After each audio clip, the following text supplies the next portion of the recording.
si je viens vous voir aujourd'hui, c'est parce que toutes les deux, vous êtes deux jeunes Québécois, j'allais dire normales. Oui, vous considérez comme normal. Ouais. Mais un jour dans votre vie, vous avez fait quelque chose qui n'est pas très normal dans le Québec d'aujourd'hui. Vous avez fait une démarche de type spirituel, vous êtes intéressé à la Bible. Je crois que ça a commencé avec vous, Marie-Michel. Oui, ça commence avec moi. Donc, en fait, tout ça a commencé il y a environ presque 8 ans, quand j'avais un copain qui est aujourd'hui mon mari. Et puis, il m'a laissé tomber, en fait, parce que lui, il était déjà chrétien. Puis, il s'est rendu compte au fil des temps qu'une relation chrétienne-non chrétienne, ça ne fonctionnait pas, en fait, pour toutes sortes de raisons. Explique-moi juste ça. Oui. Lui, sa compréhension, c'était que, parce qu'il était un chrétien engagé, il fallait qu'il épouse quelqu'un qui partagerait sa foi.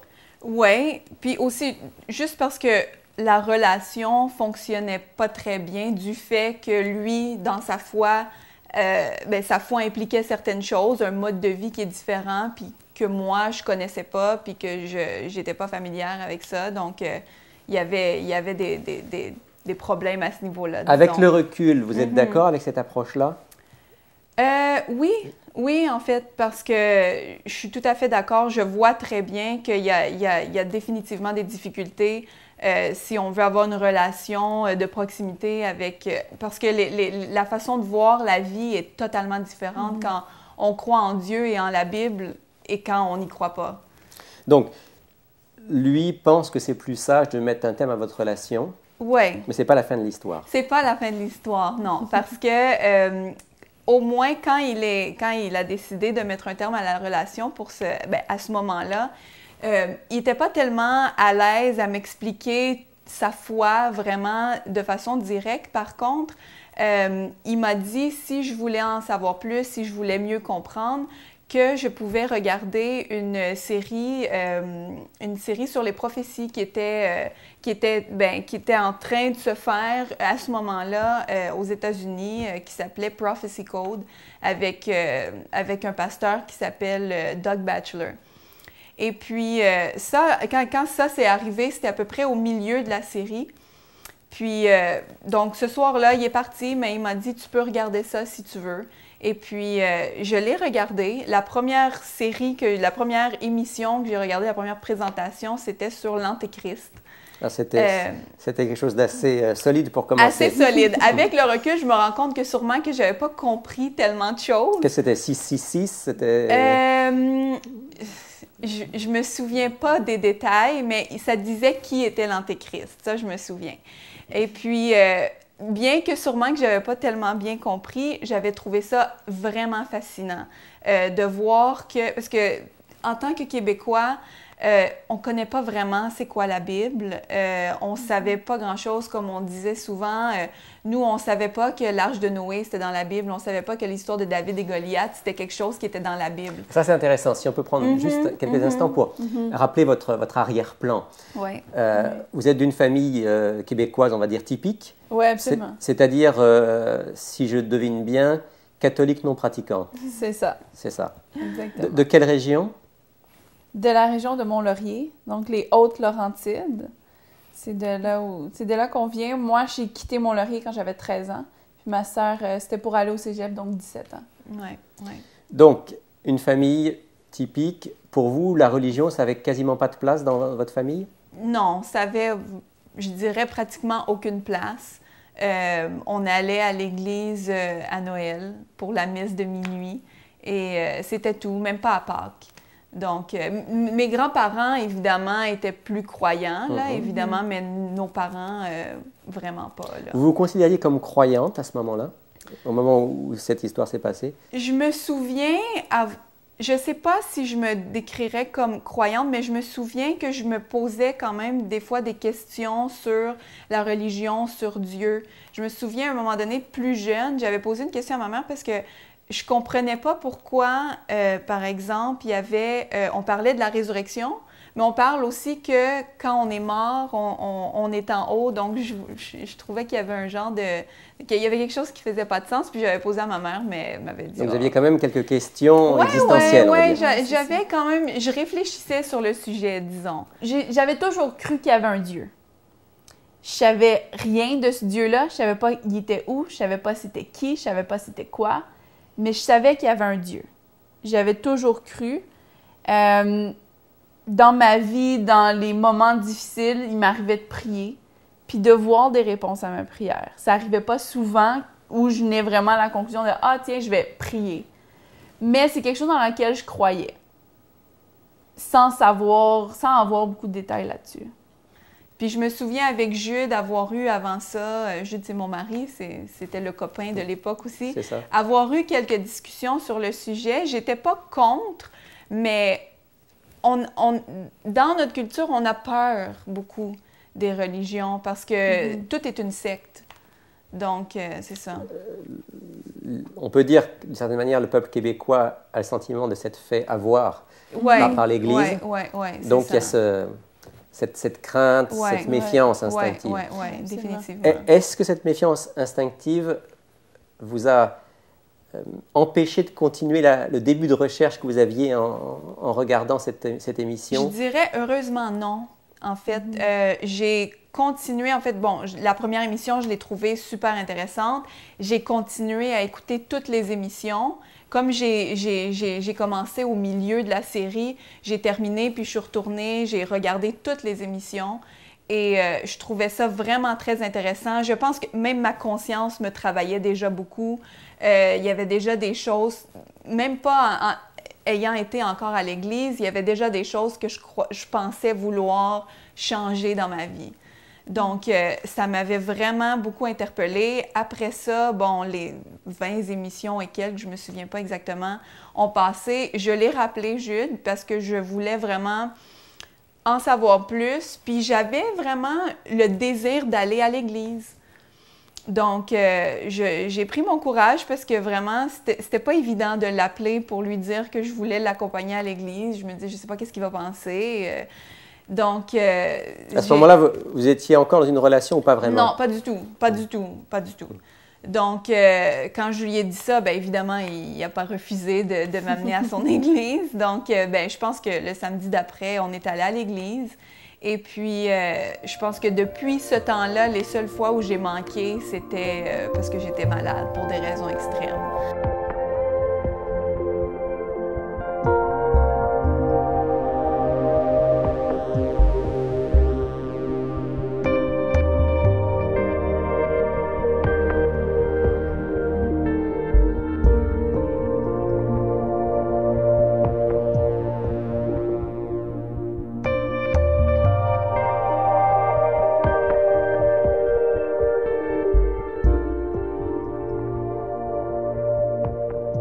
Je dirais que vraiment, les 27 ou 28 études... C'était des études systématiques, un peu thème par thème, les grands thèmes de la Bible, c'est ça?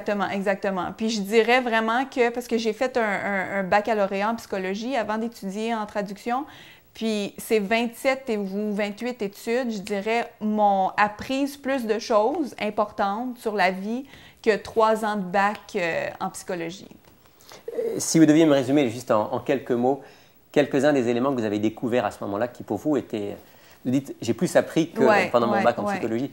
Donnez-nous 1 ou 2 exemples, choses que vous avez découvertes. Un exemple, premièrement, d'où on vient, qu'est-ce qu'on fait ici, pourquoi on est là, à quoi on sert.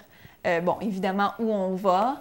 La vie éternelle, évidemment, c'est quelque chose le sens de la vie. Oui, le sens de la vie, le sens de la vie. Puis aussi, je dirais même sur comment vivre pour être en santé, pour grandir personnellement, spirituellement, mais pour même, je dirais, devenir une personne meilleure. Au début, on était surtout agréablement surpris par le changement qu'on voyait en elle. Ça a été la première chose qu'on a remarqué. J'ai dit toujours, ma sœur n'était pas une personne nécessairement facile au début. Elle était relativement difficile. Est-ce que Marie-Michel est d'accord avec ça? Oui, je l'avoue totalement. Donc, c'était pas toujours facile de vivre avec elle. Puis on voyait qu'elle devenait beaucoup plus patiente, beaucoup plus facile. Elle était juste plus gentille en général. Puis je me souviens d'avoir discuté avec ma mère, puis on a dit, ça lui fait du bien d'aller à l'église. Donc ça a été vraiment positif. Puis après, c'est ça, au moment où elle s'est fait baptiser, en fait, on est déménagés ensemble. J'ai aménagé à Montréal, puis on a trouvé un appartement. Puis à ce moment-là, on habitait ensemble, puis je voyais vraiment plus son mode de vie. Je voyais ma soeur prendre des décisions que je comprenais pas. Puis c'est là aussi que les craintes du côté de la famille ont commencé parce que moi, j'étais très craintive. Puis je suis allée, malheureusement, c'est quelque chose que je regrette encore aujourd'hui, je suis allée alarmer la famille. Puis je leur ai dit, il y a quelque chose qui se passe, c'est dangereux, prendre des décisions qui font aucun sens. Donc c'est sûr que ça a fait sortir quelques craintes, surtout avec ma mère puis son conjoint. Mais on avait quand même certaines discussions intéressantes sur la Bible. Je lui posais évidemment des questions de pourquoi elle prenait ces décisions-là, c'était quoi son Église, dans quoi elle croyait, ça m'intéressait quand même. Puis, à un moment donné, j'ai posé une question à ma sœur parce que je connaissais une autre personne chrétienne qui avait les mêmes croyances que ma sœur, en fait, qui faisait partie de la même Église. Puis, il m'avait dit une chose sur l'Église, sur la Bible. Il m'avait dit « Jésus revient bientôt ». Il ne m'avait pas expliqué, il ne m'avait pas donné de détails. Tout ce qu'il m'a dit, c'est « Jésus va revenir ». Et ça sonne comment dans la tête d'une jeune Québécoise? Ça sonne drôle et ridicule, malheureusement. C'est quelque chose que j'avais jamais entendu parler. On m'avait jamais dit qu'il était question dans la Bible que Jésus allait revenir. Donc, évidemment, quand mon ami m'avait dit ça, j'avais juste ri de lui. Donc, maintenant, j'ai souvent des discussions avec ma sœur, puis je lui pose la question, c'est quoi cette histoire? Je pensais qu'elle allait me dire, ben non, écoute pas ça, c'est pas vrai, oublie ça. Mais non. Puis en fait, je pense qu'elle a fait ce que Jésus aurait fait si on lui avait posé une question. Il est écrit. Donc, elle m'a vraiment Elle a ouvert la Bible. Ben, elle n'a pas ouvert la Bible physiquement, mais elle m'a parlé de versets bibliques qui prouvent que Jésus allait revenir. Donc, en fait, elle m'a parlé des prophéties qui annonçaient la venue de Jésus. Puis, ça a été pour moi, pour cette fois-là, ça a été assez pour que je comprenne, puis pour que j'y croie finalement. Donc, au lieu de vouloir en savoir plus à ce moment-là, au lieu de lui demander de me donner vraiment une étude biblique complète, puis donne-moi-en plus, j'ai eu peur, j'ai fermé toutes les portes, puis j'ai dit « OK, ça c'est pour toi, ça c'est pas pour moi, je veux plus en entendre parler. »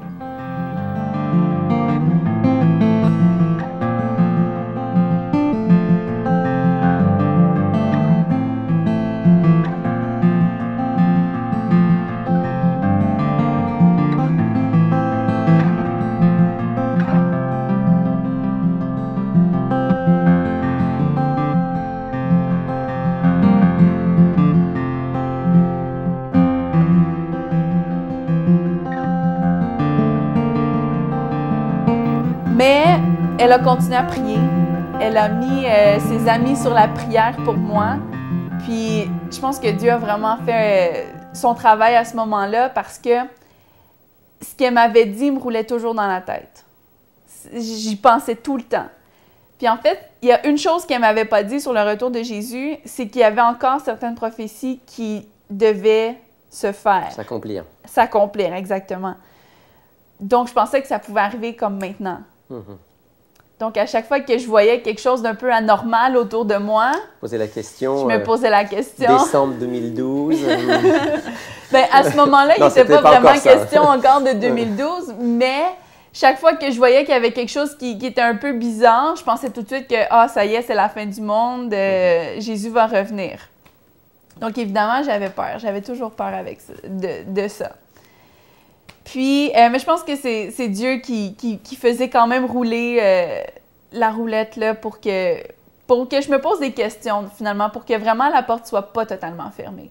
Qu'est-ce qui vous a fait avancer plus loin? Parce que là, pour l'instant, vous dites, j'avais peur, je voulais pas aller trop loin. Oui. Et puis aujourd'hui, vous êtes vous aussi une croyante fervente dans la Bible. Oui. Qu'est-ce qui a fait le déclic? Bien, en fait, c'est que ma sœur m'a offert des études bibliques. Simplement ça. Elle a dit, on commence un groupe à la maison le dimanche soir. Je dis toujours qu'elle m'a piégée. C'est pas vraiment un piège, là. C'est juste que le dimanche soir, j'étais toujours à la maison. Donc, je me dis, je le fais ou je me cache. J'ai pas le choix.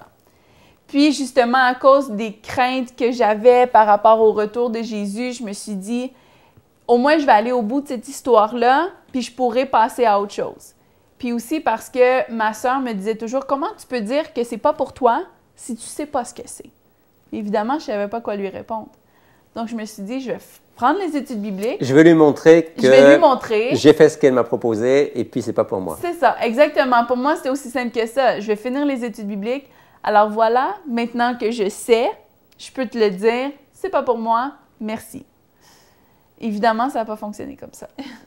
C'est-à-dire que vous avez commencé à avoir ce groupe d'études de la Bible, si je comprends bien, qui avait lieu chez vous. C'est ça. Et puis là, de plus en plus, les sujets ont... En fait, ça a été très rapide. Ça a été très rapide. Première étude biblique, c'était sur Is there anything we can trust? L'étude était en anglais. Donc, est-ce qu'il y a encore quelque chose sur laquelle on peut se fier ou en laquelle on peut avoir confiance? J'ai trouvé ça intéressant, mais comme ma sœur disait tout à l'heure, je partais de tellement loin. L'Arche de Noé, je sais que c'est une histoire de bateaux et d'animaux, mais c'est tout. Donc, l'étude a été longue. Mais j'ai trouvé ça intéressant, sans plus. Deuxième étude, l'origine du mal. C'est là où j'ai tout compris. C'est là où j'ai compris je venais d'où. C'est là où j'ai compris pourquoi j'étais ici. C'est le combat qui est sur cette terre. Le combat, exactement, qui est sur la terre, le bien, le mal. Il n'y a pas de zone grise. En fait, durant l'étude, dans ma tête, je me disais, OK, je vais certainement pas délibérément choisir de servir Satan ou de faire le mal. Pour moi, ça n'a aucun sens. Alors ça, justement, prononcer un mot, là, Satan, ouais. Ça doit être quelque chose de relativement nouveau pour vous aussi, oui. ça. L'idée qu'il y ait des forces du mal qui existent. Oui, c'est ça. Parce qu'avant, pour nous, Satan, c'est un peu comme un... C'est comme un mythe. Oui, on en parle, mais on n'y croit pas. Exactement. Rouge avec les cornes. Oui, c'est ça. Mais quand on m'a amené ce sujet-là avec la Bible, puis que j'ai vraiment compris que ça existait, que c'était vrai, qu'il y avait cette controverse, finalement, c'est là où j'ai vraiment compris. Puis à ce moment-là, justement, dans ma tête, durant l'étude, je me disais, OK, j'ai pas envie de prendre les décisions que ma sœur a prises, j'ai pas envie de devenir comme elle, mais j'ai pas non plus envie de servir Satan. Pour moi, ça n'a pas de sens. Donc, je me disais, comment je peux être juste au milieu, neutre? Puis, à ce moment-là, James, qui donnait l'étude biblique, a dit, mais vous savez, c'est noir ou c'est blanc, il n'y a pas de zone grise. J'ai fait, oh non! OK, ben j'ai plus le choix. Encore une échappatoire en moins. Oui, c'est ça. Là, j'avais plus le choix. Puis après l'étude biblique, je vais toujours me souvenir de ça. J'allais dormir, j'étais dans ma chambre, puis j'ai prié pour la première fois. J'ai dit, Seigneur, je n'ai aucune idée où je m'en vais avec ça, mais je prends la décision que je vais te suivre. Guide-moi. Je sais pas quoi faire, je sais pas où aller, je sais pas c'est quoi la prochaine étape, mais tu prends le contrôle.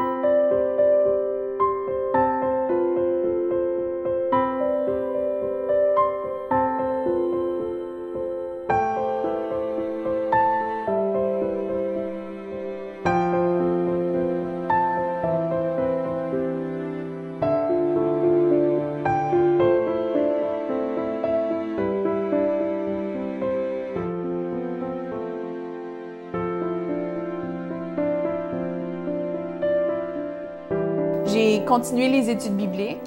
Plus ça allait, plus j'étais convaincue. Comme on disait avec les prophéties, on se rend compte que on devient pas chrétien par naïveté ou par les émotions, mais c'est vraiment par la logique. On comprend que ce livre-là a vraiment quelque chose qui nous change, mais qui nous fait comprendre tellement de choses, ça a tellement de sens, que quand on l'étudie vraiment en profondeur, on ne peut pas faire autrement, à mon avis, que de l'accepter puis que de vivre avec ça. C'est intéressant ce que vous dites, parce que souvent, quand on parle de la, on va dire, de la religion en général, de la foi, y compris la foi chrétienne, on la définit souvent plus comme domaine de l'expérience, des sentiments, des émotions, et probablement qu'il y a aussi de cela dans la vie chrétienne.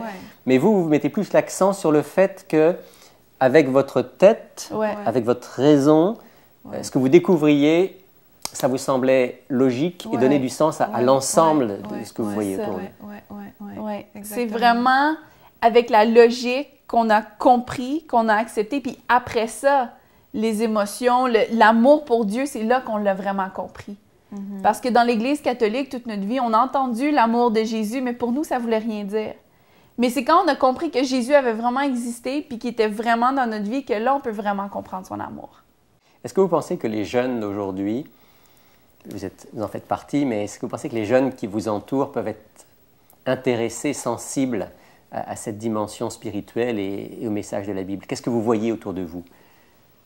Bien, je pense que oui. Moi, je pense que oui. C'est sûr que souvent, on ne le sait pas. Moi, personnellement, je pense que je ne le savais pas, que j'aurais jamais pensé que j'aurais été une chrétienne qui va à l'église chaque semaine. J'aurais jamais pensé ça.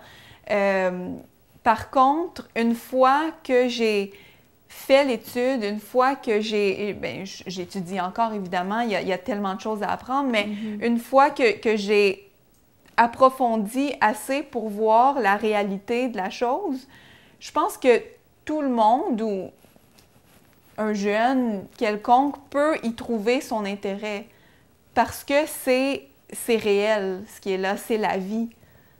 Gabrielle, est-ce qu'autour de vous, il y a des jeunes qui s'intéressent à la démarche que vous avez faite? C'est sûr que j'ai souvent rencontré des gens qui s'y intéressaient, qui posaient des questions là-dessus, qui étaient intéressés à en savoir plus, c'est certain, mais je pense qu'il y a toujours la première barrière qui est difficile à traverser. Une fois que celle-là est traversée, une fois qu'on peut vraiment amener la Bible, c'est là où ça devient plus facile, mais c'est la première étape qui est difficile à... Le préjugé. Le préjugé dépasser le préjugé et de dire, OK, je vais l'ouvrir cette Bible, puis on va essayer de voir ce qu'il y a dedans. Oui, c'est ça. Parce qu'on vit différemment des gens. Le monde, les jeunes d'aujourd'hui, bon, ils boivent de l'alcool, ils mangent ce qu'ils veulent, ils font ce qu'ils veulent. C'est beaucoup sur le mode de party. Oui, c'est ça. Donc, c'est vrai que on fait pas tout ça. Donc, ça a l'air très, plate, comme on dit en québécois. Ça a l'air très plate. Par contre, moi, je peux le dire, ma vie est beaucoup moins plate, pourtant. J'ai trouvé des meilleurs amis, je m'ennuie moins.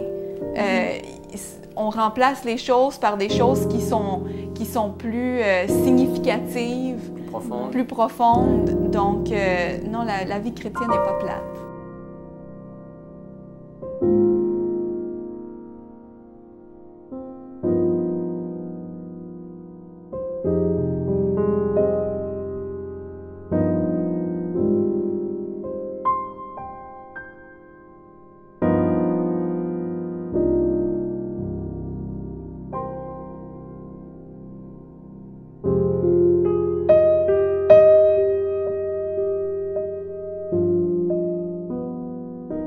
Une des choses, je pense, pour moi, qui a fait une grande différence, comme ma sœur disait, j'avais un caractère assez difficile.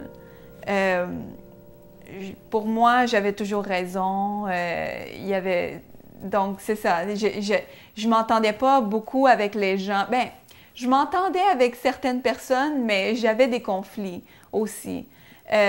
Puis ça, c'est une chose que Dieu a réussi à faire en moi, dans ma vie, c'est que de me faire rendre compte, de me laisser prendre conscience que dans le fond, c'est à lui d'agir en moi. Je ne suis rien sans lui. Puis, ben ça fait une grande différence. Ça vous a rendu plus humble? Oui, puis mes relations aussi sont beaucoup plus faciles avec les gens. La croissance, j'aime pas trop le terme croissance personnelle, mais ici, je pense qu'il est juste parce que c'est ce genre de sentiment de savoir qu'on va quelque part puis que les choses s'améliorent. Pas nécessairement les circonstances, mais notre état... Notre être intérieur. Oui, c'est ça, s'améliore. On voit des améliorations, des choses que je me dis, il y a quelques années, j'aurais pas réagi comme ça à cette situation-là. Puis maintenant, grâce à Dieu, j'arrive à prendre la chose d'une façon qui est meilleure pour tout le monde, finalement, pour moi et pour tout le monde autour de moi. Tout le mode de vie qui vient avec la chrétienté est tellement plus simple, tellement plus, je dirais plus facile, parce que ça enlève tellement de problèmes, que ce soit de santé ou de n'importe quoi. Puis aussi, le fait de savoir que Dieu est toujours avec nous. On est seul, mais on ne l'est jamais seul, finalement. Puis, chaque fois qu'il y a un problème, une situation difficile, on sait que le poids n'est pas sur nos épaules. C'est pas à nous à trouver la solution. Mais on sait qu'on peut toujours nous mettre à genoux puis demander à Dieu, puis on sait qu'il va nous montrer la voie. Juste le fait de pouvoir lui donner tout ce qu'on a, de le mettre à ses pieds et de dire, c'est toi qui gères ça, moi, c'est au-dessus de moi. C'est toi qui gères ma vie de toute façon, c'est entre tes mains. Juste ça, c'est tellement une bénédiction énorme de pouvoir savoir qu'il est toujours là, finalement. Ça, c'est sûr qu'il n'y a rien qui peut plus, je pense, réjouir le cœur que ça. Ouais. Jésus qui revient, qui descend des cieux. Vous l'attendez? Oui. Oh, oui. Oui. Maintenant que je comprends plus sur le retour de Jésus, oui. Absolument.